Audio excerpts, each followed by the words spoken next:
La dernière fois, on avait vu comment modifier les propriétés de ma pop-up pour afficher des informations. Aujourd'hui, on va voir qu'on peut aller encore plus loin dans ce qu'on peut faire.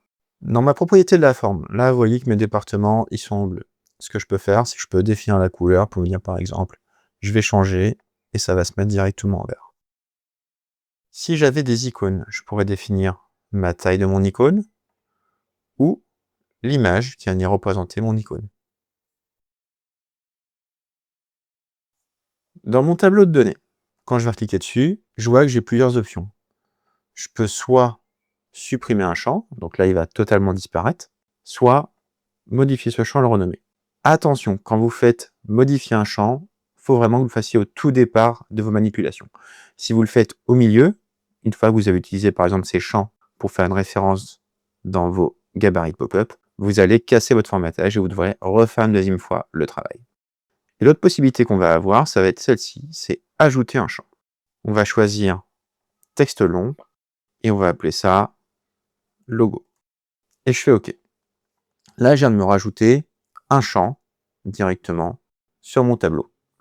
Mon tableau, je peux le modifier uniquement quand j'ai fait une copie de données. Si j'ai fait une association de données listantes, comme je vous l'ai montré dans une autre vidéo, je ne pourrai pas le faire parce que je ne pourrai pas modifier mon tableau de données. Mon logo, qu'est-ce que je vais faire? Je vais ouvrir une nouvelle fenêtre ici et je vais chercher logo Vendée. Et je vais aller sur Wikipédia. Sur Wikipédia, vous allez retrouver le logo du département. Et quand je vais faire un clic droit, je vais faire copier l'adresse de l'image. Donc là, il a bien récupéré l'adresse de cette image. Ce que je vais faire, dans mon tableau de données, là, je vais venir directement dans logo, copier ce lien. Vous devez bien avoir un upload en premier pour que ça marche. Dans description, je vais marquer image. Mais si je fais juste ça, il ne se passe rien. Ce que je dois faire, c'est directement ajouter des accolades. Je vais faire une triple accolade ici. Et je vais faire une triple accolade là. Donc là, une fois que j'ai fait modification ici, si je reclique sur mon département, ça ne s'affiche pas. Parce que ce n'est pas le bon département, mais aussi parce qu'il y a une erreur dans mon champ. Si je retourne voir sur mon tableau de données, je vois que mon champ ne s'appelle pas image comme j'ai mis, mais bien logo. Je vais faire la modification. Je reclique sur le département Vendée. Et cette fois, ça marche. Mon logo va apparaître. Ça veut dire que je peux importer aussi ou faire des références à des données externes dans UMAP.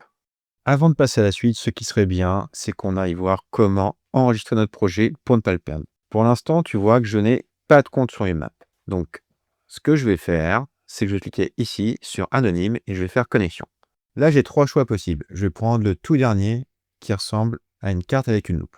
Et là, si tu veux gagner du temps, tu peux cliquer directement sur Google si tu as un compte Google pour te connecter. Je te passe la phase de connexion. Tu es connecté. Tu vois que ta carte, elle est présente. Là, ce que tu vas faire maintenant, c'est que tu vas enregistrer ta carte. Tu viens de l'enregistrer. Là, je vais aller voir dans mes cartes et je vois que j'ai bien toutes mes cartes qui ont été créées, dont la toute dernière de maintenant que je n'ai pas nommée.